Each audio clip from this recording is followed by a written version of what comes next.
एक लड़के ने अपनी वफादारी साबित करने के लिए बिना जरा भी हिचकिचाए अपनी हथेली में पेन घोंप दिया। दर्द सहते हुए उसने अपने हाथ पर उस परिवार का नाम खुदवा लिया ताकि बदले में उसे उनकी सुरक्षा मिल सके। आखिरकार वजह भी तो ऐसी थी। अभी अभी उस महिला ने उसे ठंडे समुद्र से डूबने से बचाया ही था कि उसके पीछे 3 सैन्य स्पीड बोट और एक हथियारों से लैस हेलीकॉप्टर उसे मारने के लिए पहुंच गए। लेकिन उस महिला ने इतनी कम उम्र में लड़के का ऐसा साहस और हिम्मत देखकर उसी वक्त फैसला कर लिया कि वह उसे अपने साथ रखेगी और कई सालों बाद उसी लड़के को उसने एक टॉप क्लास किलर बना दिया। लेकिन यह कहानी 17 साल पहले शुरू हुई थी। एक दिन मैं अपने परिवार के साथ यॉट पर घूमने निकला था। तभी अचानक आतंकवादियों ने हमारी यॉट पर हमला कर दिया। अराजकता के बीच मैंने आतंकवादियों की बातचीत सुनी और समझ गया कि वे किसी दूसरे देश की भाषा में बात कर रहे थे। लेकिन मैं अपने माता पिता की उस कुर्बानी को बेकार नहीं जाने दे सकता था, जिन्होंने अपनी जान जोखिम में डालकर मेरे लिए बच निकलने का रास्ता बनाया था। यॉट के पूरी तरह उड़ाए जाने से ठीक पहले मैंने बिना सोचे समुद्र में छलांग लगा दी। भयंकर लहरों ने मुझे अपने साथ गहरे समुद्र में खींच लिया। मेरे सामने ही मेरे सारे परिचित एक एक करके मारे गए। तभी तियांजू ग्रुप के चेयरमैन मेरे दादाजी ने मुझे पानी से बाहर निकाला। उन्होंने मुझे आखिरी बार समझाया, तुम्हें हर हाल में तियांजू ग्रुप की विरासत संभालनी होगी। फिर उन्होंने मुझे एक फाउंटेन पेन दिया और कहा, इसे लेकर वकील किम वोनसू के पास जाना, वही तुम्हारी मदद कर सकता है।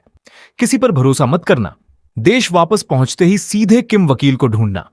मैंने दादाजी से गिड़गिड़ा कर कहा, पहले मम्मी पापा को बचा लीजिए, वो अभी भी समुद्र में डूब रहे हैं। लेकिन तभी मेरी नजर दादाजी के सीने पर पड़ी। उनके सीने में एक चाकू घुसा हुआ था। वो खुद बुरी तरह घायल थे और मुश्किल से अपनी जान बचा पा रहे थे। फिर भी उन्होंने अपनी लाइफ जैकेट उतारी और मुझे पहना दी और उसी पल उन्होंने मुझे वो सच्चाई बताई जिसे सुनकर मेरी दुनिया ही उजड़ गई। तुम्हारे मम्मी पापा जहाज डूबने से पहले ही मर चुके थे मुझे बचाने के लिए, ताकि मैं उनके साथ डूब न जाऊं। दादाजी ने पूरी ताकत से मुझे खुद से दूर धकेल दिया और तभी उनके पीछे एक विशाल लहर उठी। अगले ही पल उस खौफनाक लहर ने हम दोनों को अपनी चपेट में ले लिया। उसके बाद काफी लंबे समय तक मैं अकेला समुद्र में भटकता रहा। मुझे लगने लगा था कि कई दिनों तक खाना न मिलने की वजह से अब मेरी मौत तय है। लेकिन तभी किस्मत ने मेरा साथ दिया। दूर से एक जहाज आता दिखाई दिया। जहाज पर मौजूद एक महिला की नजर अचानक मुझ पर पड़ गई। इसके बाद जहाज के लोगों ने मुझे समुद्र से बाहर निकाला और मेरी जान बचाई। कुछ देर बाद मेरे सामने 2 बॉडीगार्ड जैसे आदमी खड़े थे, एक मोटा और दूसरा दुबला। तभी सुनहरे बालों वाले आदमी ने दूर की ओर देखकर जोर से चिल्लाया, बॉस, ये बच्चा होश में आ गया है और ये अभी भी जिंदा है। मैं घबराकर उठकर बैठ गया। उनकी बातचीत सुनकर मुझे एहसास हुआ कि वे बिगो देश की भाषा बोल रहे थे। तभी पास खड़े मोटे आदमी ने मुझे सहारा दिया और पूछा, क्या तुम हमारी बात समझ सकते हो? मैंने उसकी तरफ देखा और तभी मेरी नजर उसके गले पर बने एक अजीब से टैटू पर पड़ी। उनके हथियारों और शरीर पर बने टैटू देखकर साफ समझ आ रहा था कि ये लोग कोई आम इंसान नहीं है। तभी अचानक एक औरत आसमान से उतरते हुए सीधे मेरे सामने आ खड़ी हुई। ओ छोटे, तुम इस जहाज पर आए कैसे? गोरा बालों वाला आदमी तुरंत बोला, बॉस, लगता है ये लड़का हमारी भाषा समझ नहीं रहा। औरत ने ठंडे लहजे में कहा, तो इशारों में समझाओ या फिर कोई अनुवादक ढूंढ कर लाओ। मन ही मन मैं सोच रहा था, आखिर मुझे इस जहाज पर लाए भी तो तुम लोगों ने ही हो। लेकिन फिर भी मैंने फर्राटेदार बीगुक भाषा में जवाब दिया। मैं असल में पास से गुजर रही एक यॉट पर था, लेकिन अचानक हम पर हमला हो गया। मैंने अपनी कहानी आगे बढ़ाई। हथियारों से लैस कुछ लोगों ने हमें घेर लिया। उन्होंने मेरे माता पिता और मेरे दादाजी को भी मार डाला। मैं किसी तरह बचा, लेकिन समुद्र में गिर गया। औरत ने मेरी तरफ गौर से देखते हुए पूछा, तो तुम समुद्र में गिर गए और फिर इस जहाज से मिले? मैंने धीरे से सिर हिला दिया। हाँ, मुझे नहीं पता था कि यह जहाज सालिर्नो परिवार का है। तो ये लोग सालिर्नो परिवार से थे, लेकिन मैंने पहली बार ये नाम सुना था। अचानक वो औरत पेट पकड़कर जोर जोर से हंसने लगी। एक ऐसा बच्चा जो बीगुक भाषा बोल सकता है कह रहा है कि वो बस संयोग से हमसे टकरा गया, और वो भी मध्य पूर्व के यार्डिन खाड़ी के इलाके में। अगले ही पल पता नहीं उसने तलवार कहां से निकाली, लेकिन एक लंबी तलवार सीधे मेरी गर्दन पर आ टिकी। उसकी आवाज अचानक बेहद ठंडी हो गई। माफ करना छोटे, लेकिन हम इतनी घटिया कहानी पर भरोसा नहीं करेंगे। तलवार मेरी गर्दन से लगी थी। मुझे एक ऐसा कारण बताओ जिसकी वजह से मैं तुम्हें वापस समुद्र में न फेंकूं। मैंने घबराकर तुरंत अपनी जेब से वो पेन निकाला जो दादाजी ने मुझे आखिरी बार दिया था।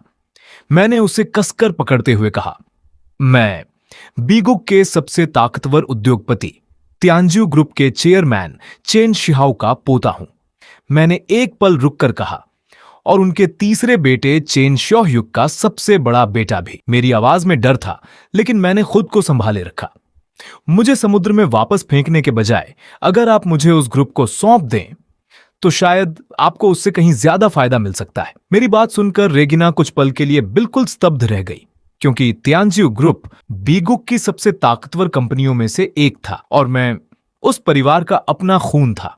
रेगिना ने तुरंत अपने आदमियों को आदेश दिया, बीगुक की ताजा खबरें चेक करो अभी। फिर उसने मेरी ओर देखा, तुम्हें और किन किन देशों की भाषाएं आती हैं?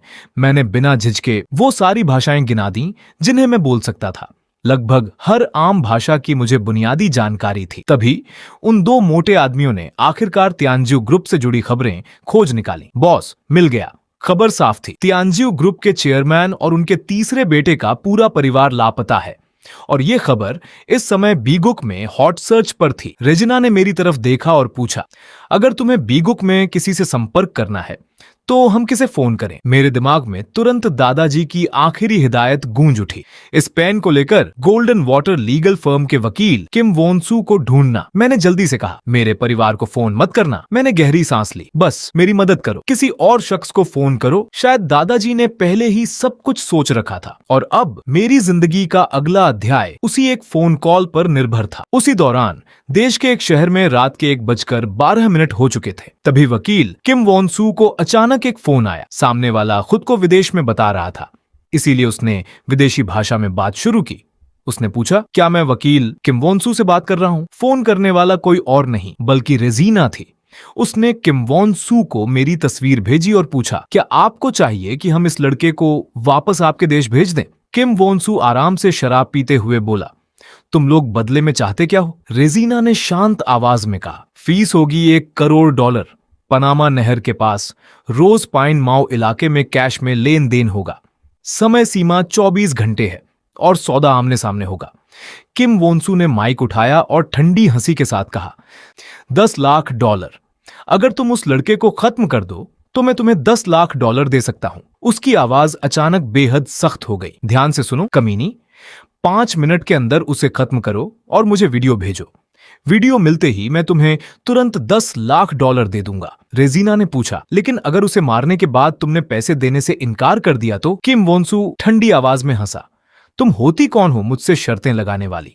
मरने का शौक है क्या? सिर्फ $10 लाख की बात है। मैं बस 3 बटन दबाऊंगा और पैसा तुम्हारे पास पहुंच जाएगा। फिर उसने आखिरी चेतावनी दी, और अगर तुम लोगों ने उस लड़के को खत्म नहीं किया तो हम अफवाह फैला देंगे कि यॉट पर हुए हमले की असली मास्टरमाइंड तुम लोग ही थे। अगर समझ गई हो तो फोन रख दो। कॉल खत्म करने के बाद किम वोनसू ने तुरंत एक और नंबर मिलाया और स्थिति की जानकारी देते हुए कहा, मैंने पूरी बात उन्हें बता दी है और मैंने उस इलाके में मौजूद भाड़े के सैनिकों से भी संपर्क कर लिया है, इसीलिए आप बिल्कुल निश्चिंत रहिए। वैसे भी अब आगे से तियांजियो ग्रुप तुम्हारा है। वहीं पास खड़ा मैं पूरी फोन पर हुई बातचीत सुनकर जैसे पत्थर का हो गया था। सिर्फ 5 मिनट के अंदर उन्होंने मुझे मारने का फैसला कर लिया था। तभी मेरी सोच को रेजिना की आवाज ने तोड़ दिया, माफ करना छोटे, अब हमारे पास तुम्हें जिंदा रखने की कोई वजह नहीं है।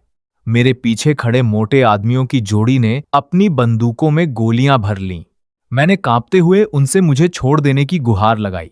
रेजिना ने पूछा, क्यों? अभी हुई सारी बातचीत नहीं सुनी? तुम अब उस बड़े कारोबारी परिवार के वारिस नहीं रहे।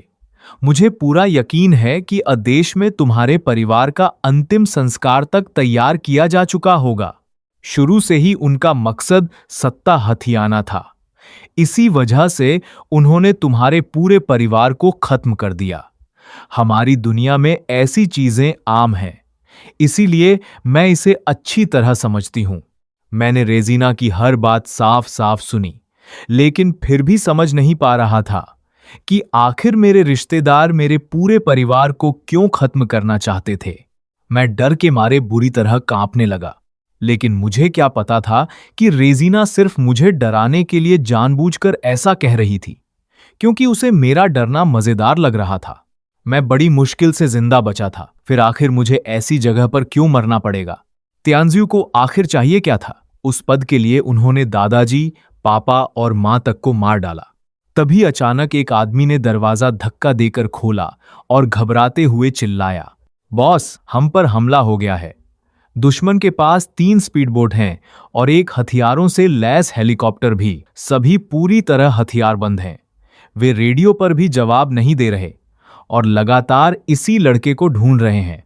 अपनी वफादारी साबित करने के लिए मैंने बिना एक पल सोचे अपनी हथेली में पेन घोंप दिया। मेरी हरकत देखकर वे सब स्तब्ध रह गए। दर्द सहते हुए मैंने पेन को अपनी हथेली में घुमाया और कहा, त्यांजियो, तुम्हें कभी पैसे नहीं देगा, लेकिन अगर तुम मुझे मार भी दोगे तब भी तुम्हें कुछ हासिल नहीं होगा। फिर मैंने अपना खून से सना हुआ दाहिना हाथ उठाया। मुझे अपने साथ रख लो, बस मुझे बदला लेने की ताकत दे दो। मैं जिंदगी भर तुम्हारे प्रति वफादार रहूंगा। और मेरी हथेली पर जो निशान खुदा था, वह वही निशान था जिसे मैंने पहले उस मोटे आदमी की गर्दन पर देखा था, सालेरनो परिवार का निशान। मेरी हरकत देखकर रेजिना कमर पर हाथ रखकर जोर से हंस पड़ी। फिर वह मुड़ी और जाते जाते बोली, मातेओ, तैयारी करो, बहुत समय बाद हम एक बड़ा जश्न मनाने वाले हैं। सुनहरे बालों वाले आदमी ने तुरंत जवाब दिया, जी बॉस। लेकिन कुछ कदम चलने के बाद वह रुक गया और ठंडी आवाज में बोला, छोटे, क्या तुम अभी कही हुई अपनी बात की जिम्मेदारी उठा सकते हो? हम तुम्हें बदला लेने की ताकत देंगे, लेकिन याद रखना, इसके बाद तुम्हारे हाथ खून से पूरी तरह रंग सकते हैं। मुझे दादाजी की कही बात याद आई, तुम्हें हर हाल में तियानजियो की विरासत संभालनी होगी। इसलिए मैंने बिना किसी हिचकिचाहट के सिर हिलाकर हामी भर दी। रेजिना मुस्कुराई और बोली, भौंकने वाला कुत्ता कभी काटता नहीं, लगता है अब काफी मजा आएगा। इसके बाद उसने एक लात मारकर दरवाजा खोल दिया और मुझे अपने पीछे आने का इशारा किया। बाहर पहुंचकर उसने मेरी तरफ देखा और कहा, आज से तुम्हारी जान हमारी है। तुम सालेरनो परिवार के लिए जियोगे और इस परिवार के लिए बलिदान भी दोगे। ध्यान से देखो छोटे, क्योंकि मैं ही तुम्हारा भविष्य हूं। उस दिन का वह दृश्य हमेशा के लिए मेरे दिल में छप गया। 17 साल बाद आखिरकार मैं उस देश में वापस लौट आया जहां लौटने का सपना मैं इतने सालों से देखता आया था। उस समय मेरे परिवार की लाशें कभी नहीं मिली थीं, यहां तक कि उनकी राख तक नहीं मिली। लेकिन आज मैं जिस जगह पर तुम्हें देखने आ सकता हूं, वह सिर्फ यही जगह है। मां, पापा, अब अच्छी तरह देखना कि मैं अपना बदला कैसे लेता हूं। तभी मुझे कई गाड़ियों के तेजी से आने की आवाज सुनाई दी। अगले ही पल गाड़ियों के दरवाजे खुले और लोग हाथों में बंदूकें लेकर बाहर निकलने लगे। उन्होंने मेरी तरफ लगातार गोलियां बरसानी शुरू कर दीं, यहां तक कि अंदर रखा राख का कलश भी गोलियों से टूटकर बिखर गया। और तभी एक गंजा आदमी